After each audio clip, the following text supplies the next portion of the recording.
Hi and hello everyone. तो बच्चों, जैसा कि आपको पता है आज 4 अक्टूबर है और आज से हमारी एमबीबीएस और बीडीएस की जो काउंसलिंग हो रही थी उसका मोपअप राउंड स्टार्ट होना था, लेकिन ये बताना पड़ रहा है कि इसको पोस्टपोन कर दिया गया है। मतलब अब कब से स्टार्ट होगा इसका जो शेड्यूल है वो बहुत ही जल्दी आ जाएगा, सीजीटीएमई की वेबसाइट पर अपलोड कर दिया जाएगा, लेकिन अभी तक नहीं किया गया। लेकिन ये बता दे रहा हूं कि आज से जो आपकी काउंसलिंग होनी थी अभी उसको पोस्टपोन कर दिया, मतलब वो आज से स्टार्ट नहीं होगी। अब आपको एक इन्फॉर्मेशन ये भी देना है कि बहुत सारे बच्चे लोग बहुत दिनों से परेशान हो रहे थे सर बीपीटी की काउंसलिंग कब से स्टार्ट होगी। तो बीपीटी की काउंसलिंग के लिए शेड्यूल आ गया है। हमारी जो बीपीटी की काउंसलिंग स्टार्ट हो रही है वो हमारी 6 अक्टूबर से हो रही है। तो जी हाँ, इसके जो रजिस्ट्रेशन है वो 6 अक्टूबर से लेकर 11 अक्टूबर तक होंगे और चॉइस फिलिंग जो है वो 6 अक्टूबर से लेकर 12 अक्टूबर तक होगी और फिर 13 अक्टूबर को आपका मेरिट लिस्ट आ जाएगा। 14 को आपका सीट अलॉटमेंट का प्रोसेस होगा और 15 को आपके अलॉटमेंट लिस्ट आ जाएगी। फिर जो आपके एडमिशन चलेंगे और स्कूटनी चलेगी वो 16 से 18 चलेगी। फिर तुम्हारी 22 से 24 चलेगी, मतलब बीच में 3-4 दिन का गैप रहेगा। तो ऐसे अपनी स्कूटनी और एडमिशन चलेंगे, ठीक है।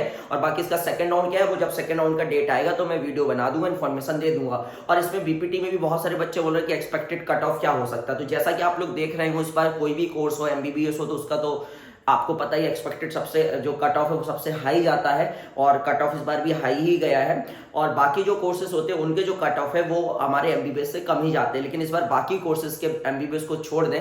बाकी अगर हम कोर्सेज की बात करें, जैसे वीवीएससी कोर्स की बात करें या हम बीएमएस कोर्स की बात करें या हम बीडीएस कोर्स की बात करें, तो इनके भी कट ऑफ बहुत हाई जा रहे हैं, जो कि आपको रीजन पता है। 2025 का पेपर टफ आया था, इसलिए बच्चे ड्रॉप लेने से डर रहे हैं, इसलिए इनको जो भी कोर्स में एडमिशन मिल रहा है वो उसमें ले रहे हैं। तो मैं आपको ये बता दूं कि हमारे बीपीटी का कट ऑफ क्या हो सकता है। तो मैं हायर साइड पे ही लेके जाऊंगा, इसलिए लेके जाऊंगा क्योंकि इस बार आप देख रहे हो कि बाकी कोर्सेज के कट ऑफ बहुत हाई जा रहे हैं। तो अगर हम बीपीटी की बात करें तो मुझे ऐसा लगता है कि अगर आप अनरिजर्व कैटेगरी को बिलोंग करते हैं, इसमें ईडब्ल्यूएस की सीट्स नहीं है, याद रखिएगा। और हमारे यहाँ पे एक गवर्नमेंट फिजियोथेरेपी कॉलेज है और जो कि रायपुर में है, और साथ ही साथ एक प्राइवेट है जो कि अपना अंजोरा दुर्ग में है, ठीक है। तो प्राइवेट में तो ऐसा है कि आप बस क्वालिफाई किए, अगर आपके 113 नंबर है उससे ज्यादा है तो आपको बीपीटी कॉलेज मिल जाएगा, मतलब आपको प्राइवेट कॉलेज मिल जाएगा। बिल्कुल टेंशन मत लीजिए, उसके लिए आपको किसी को पैसे देने की या कॉलेज में संपर्क करने की जरूरत नहीं है।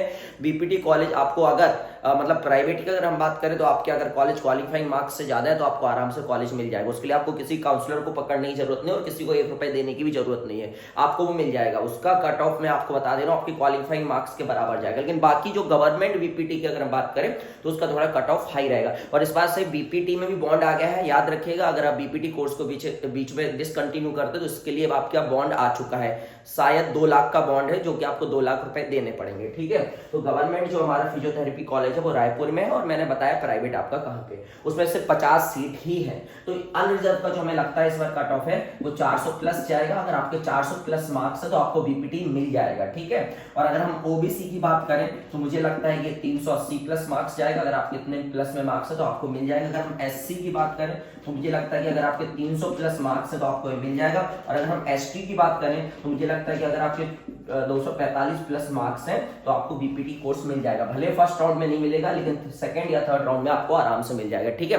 और इसमें मेरे हिसाब से जो इनकी रजिस्ट्रेशन फीस होती है उसमें अगर आपने एमबीबीएस और बीडीएस की काउंसलिंग में पार्टिसिपेट किया और उसमें अगर आपने रजिस्ट्रेशन फीस दी हुई है तो फिर इसमें आपको कोई रजिस्ट्रेशन फीस नहीं देनी होगी। लेकिन अगर आपने बीडीएस और एमबीबीएस की काउंसलिंग में पार्टिसिपेट नहीं किया तो इसकी 1000 रुपए रजिस्ट्रेशन फीस रहती है। अभी इसका नोटिफिकेशन आ जाएगा तो मैं और अच्छे से आपको बता दूं, लेकिन जहां तक मुझे पता है इसकी 1000 रुपए रजिस्ट्रेशन फीस होती है जो कि ऑनलाइन आपको पे करनी होती है। और इसके अलावा इसमें कोई भी आपको सिक्योरिटी मनी या बाकी सिक्योरिटी डिपॉजिट नहीं करना होता है। तो ये इन्फॉर्मेशन मुझे इस वीडियो के माध्यम से देनी थी। मिलते हैं कभी किसी और दिन किसी अन्य वीडियो के साथ, जब तक अपना ख्याल रखिएगा। Tata bye bye.